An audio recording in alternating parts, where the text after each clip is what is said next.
वंदे मातरम महोदया जी एक गीत नहीं है, यह एक मंत्र है। कई बार दो शब्द होते हैं जो पर्यायवाची लगते हैं मगर पर्यायवाची नहीं होते हैं, उनका अर्थ अलग होता है। जैसे कि देश और राष्ट्र, देश और राष्ट्र में भिन्नता है, पार्थक्यता है। जो देश है वही राष्ट्र नहीं है। देश की सीमाएं होती हैं, देश में मंत्री होते हैं, देश में विभाग होता है, देश में नदियां होती है, देश में समुद्र होता है, देश का एक वित्त होता है, देश की अर्थनीति होती है, देश की रक्षा नीति होती है, मगर राष्ट्र आत्मा होता है।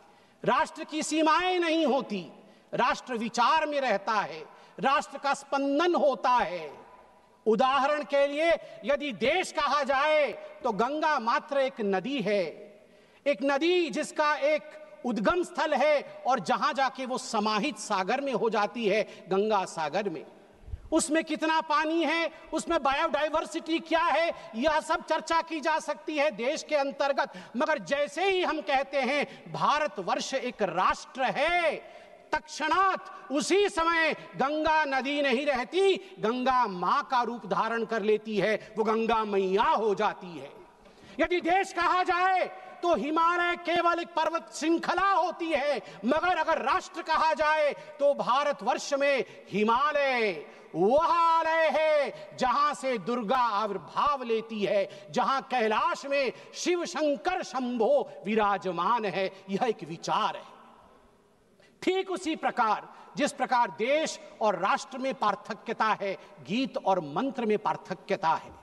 गीत शरीर को स्पर्श करती है, गीत कर्णप्रिय हो सकती है, गीत की एक कालावधि होती है, किंतु मंत्र अक्षय होता है, मंत्र अनंत होता है, मंत्र आत्मा को स्पर्श करती है, जैसे वंदे मातरम आत्मा को स्पर्श करती है। और अभी बांसुरी जी ने भी बताया और सभी ने बताया, 7 नवंबर 1875 को जब वंदे मातरम लिखा गया, वह तिथि थी अक्षय नवमी की, जिसको आंवला नवमी भी कहते हैं। और ये कार्तिक पूर्णिमा से कुछ दिन पहले यह जो विशेष दिन है, यह वंदे मातरम को अक्षय बनाता है। मैं आनंद मठ जिस पुस्तक में, जिस उपन्यास में वंदे मातरम निहित है, उसे पढ़ा हूं। मैं उसका वह एक पन्ना पढ़ना चाहता हूं मूल स्वरूप में, जहां वंदे मातरम लिखा गया है। मैं बंगाली में ही पढ़ूंगा इसे मूल स्वरूप में। महेंद्र बोलील ए तो देश ए तो मा नई, भवानंद बोलील आमरा अन्य मा मानी ना, जननी जन्मभूमिश्च स्वर्गादपि गरीयसे। आमरा बोली जन्मभूमि जननी, आमादेर मा नई, बाप नई, भाई नई, बंधु नई, स्त्री नई, पुत्र नई, घर नई, बाड़ी नई, आमादेर आछे केवल सेई सुजलां सुफलां मलयज शीतलां शस्य श्यामला। तखन बुझिया महेंद्र बोलील तबे आबार गाओ, आबार गाओ। महेंद्र ने समझ लिया और उन्हें कहा, अच्छा भवानंद फिर से एक बार गा के मुझे सुनाओ। भवानंद आबार गाइल, सुजलां सुफलां मलयज शीतलां शस्य श्यामलां मातरं Vande Mataram. This is the way it was sung for the first time in Desh Rag in आनंद मठ। आनंद मठ में ये इस पंक्ति में कहते हैं भवानंद कि हमारी पत्नी नहीं है, हमारा पुत्र नहीं है, कोई हमारी माता नहीं है, कोई हमारा पिता नहीं है, मेरा घर नहीं है, मेरा कोई संसार नहीं है, मेरी एक ही जननी है, वह है वंदे मातरम सुजलां सुफलां। भारत माँ ही तो मेरी माँ है। और मुझे दुख के साथ कहना पड़ रहा है, आज हम उस पर चर्चा कर रहे हैं, उस पर आज हम चिंता कर रहे हैं। मैं आज जो तुष्टीकरण की राजनीति के विषय में बात हुई, यहां कुछ संसद के सदस्यों ने विषय को रखा और उसे तोड़ने मरोड़ने की भी कोशिश की गई। कहा गया कि सुभाष चंद्र बोस जी ने चिट्ठी लिखा था जवाहरलाल नेहरू जी को, जिसके आधार पर नेहरू जी ने स्पष्टीकरण दिया था। मैं कहना चाहूंगा कि सुभाष चंद्र बोस जी ने चिट्ठी नेहरू जी को इसलिए लिखा था क्योंकि CWC कांग्रेस वर्किंग कमेटी की जो मीटिंग कलकत्ता में अक्टूबर 1937 में होने वाली थी 26 तारीख को, उससे पहले 9 अक्टूबर को उसका एजेंडा आया था। एजेंडे में लिखा हुआ था कि CWC इस बार तय करेगी कि वंदे मातरम का क्या करना है, रखना है या विसर्जित कर देना है। सुभाष चंद्र बोस तड़प उठे थे। तड़पते हुए उन्होंने क्या लिखा था मैं पढ़ना चाहूंगा। मैं ये किताब पढ़ रहा हूं, Vande Mataram the biography of a song, सभ्यसाची भट्टाचार्य। और इस किताब में लिखा है, while writing to you, Subhash Chandra Bose लिख रहे हैं, while writing to you I also plan to write to Jawaharlal ji, ये टैगोर जी को लिख रहे हैं।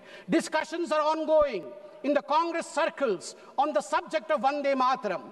On 26th October 1937, Congress Working Committee at their meeting in Calcutta will address the issue. Perhaps the committee will decide to discard the song. I do not know your opinion in this matter, and that is why I write to you. In Bengal and among Hindu outside of Bengal, great excitement has been caused, and I write to you to know what you feel. ये सुभाष जी ने लिखा। अब मैं यहां पे उद्धृत करूंगा पंडित नेहरू ने क्या क्या कहा है वंदे मातरम के लिए। ये सब कुछ इस किताब में है, ऑन रिकॉर्ड मैं पढ़ रहा हूं। Nehru had only recently read the novel आनंद मठ only 6 days before the working committee meeting. केवल 6 दिन पहले उन्होंने आनंद मठ आनंद फानन में पढ़ लिया।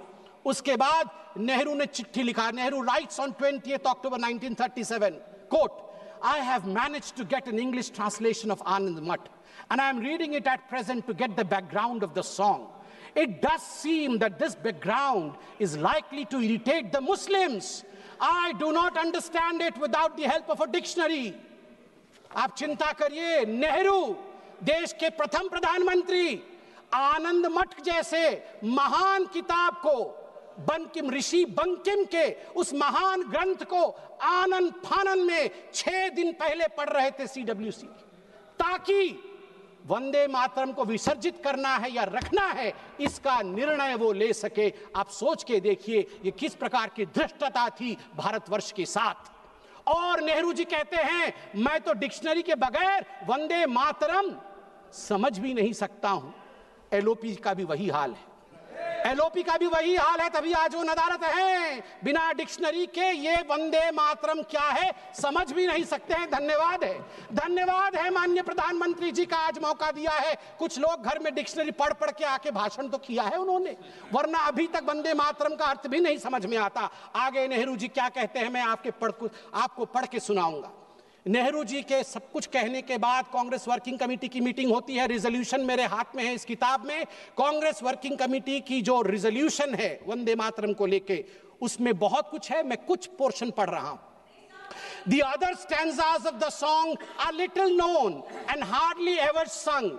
They contain certain allusions and a religious ideology which may not be in keeping with the ideology of other religious groups in India.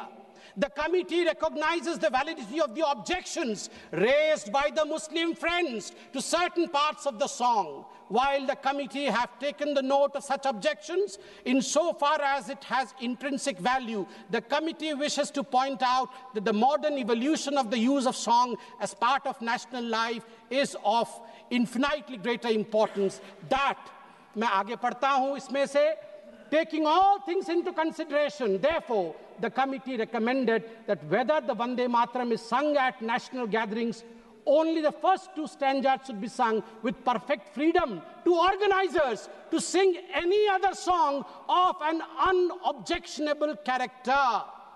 मतलब उनके मन में था कि वंदे मातरम ऑब्जेक्शनेबल है और ऑर्गेनाइजर्स के ऊपर छोड़ दिया गया कि आप कोई और गाना भी गा सकते हैं जो कि अनऑब्जेक्शनेबल नहीं है। बार बार आप देखिए नेहरू जी का क्या कहना है। नेहरू जी चिट्ठी लिखते हैं सरदार जाफरी को। Nehru told Sardar Jafri that the song contains too many difficult words which people do not understand, and the ideas it contains, मैं रिपीट कर रहा हूं इसे ध्यान से सुना जाए। नेहरू कह रहे हैं and the ideas it contains are also out of keeping with the modern notions of nationalism and progress. Vande Mataram में नेहरू कहते हैं जो आइडियाज निहित हैं वो मॉडर्न इंडिया के आइडिया नहीं है, वो मॉडर्न नेशनलिज्म के आइडिया नहीं है। इसलिए मैं चिंता में हूं कि मुझे वंदे मातरम को रखना है या नहीं रखना है। आप सोच कर देखिए, देश के पहले प्रधानमंत्री जिसके विषय में अभी माननीय प्रियंका जी ने भी बहुत कुछ बताया कि once and for all Nehru ji के ऊपर चर्चा हो जाए। अगर once and for all Nehru ji के ऊपर चर्चा हो गई तो फिर मैं यही कहूंगा, कई लोगों के लिगेसी को दबा करके नेहरू की लिगेसी बनाने की चेष्टा की गई है।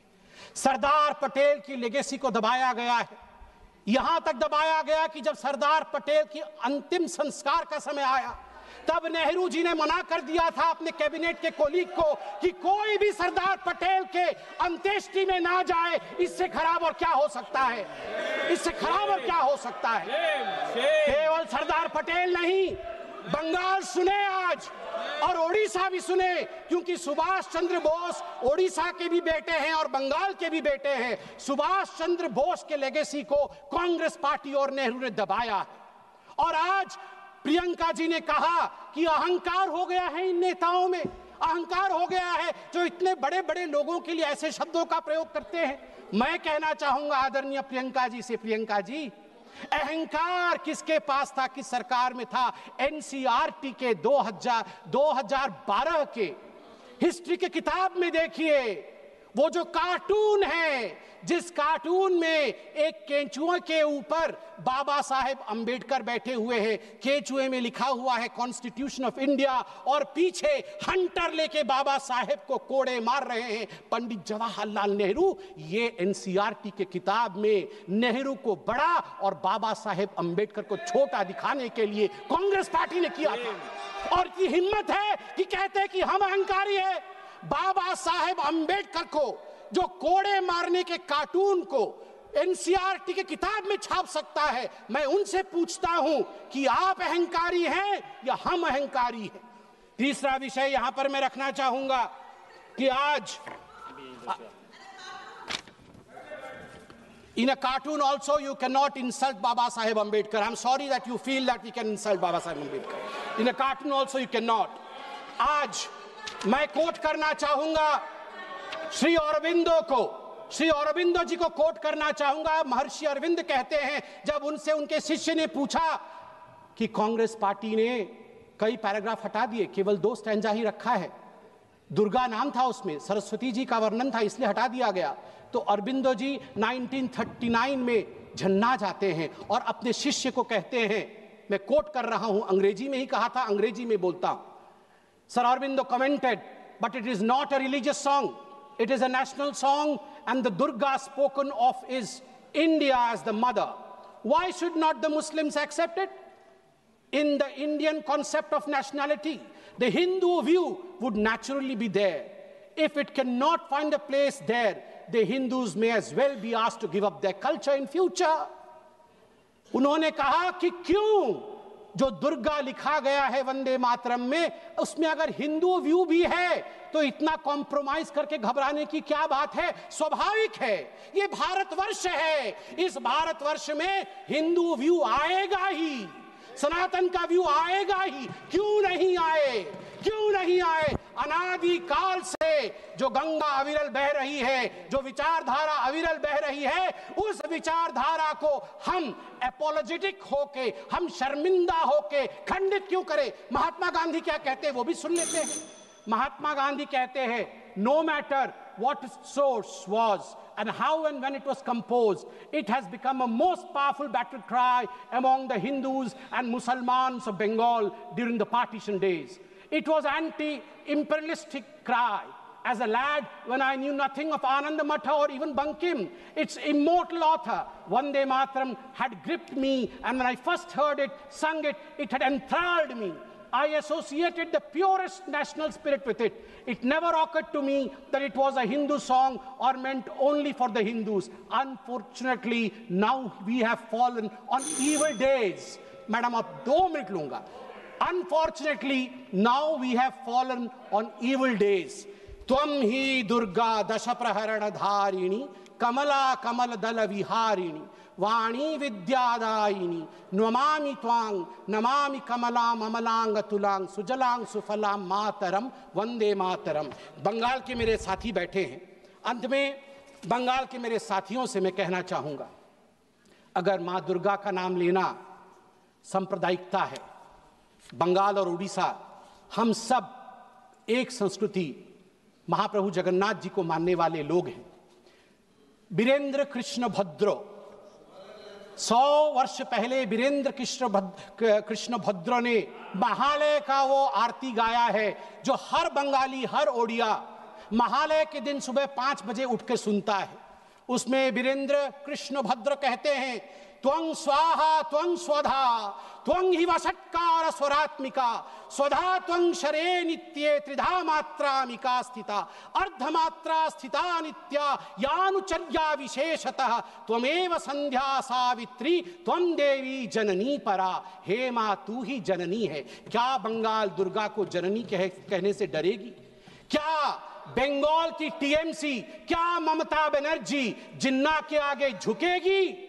मैं पूछता हूं, दुर्गा के आगे झुकना है या जिन्ना के आगे झुकना है, यह निर्णय टीएमसी करे। बहुत बहुत धन्यवाद। वंदे मातरम। माननीय सदस्य श्री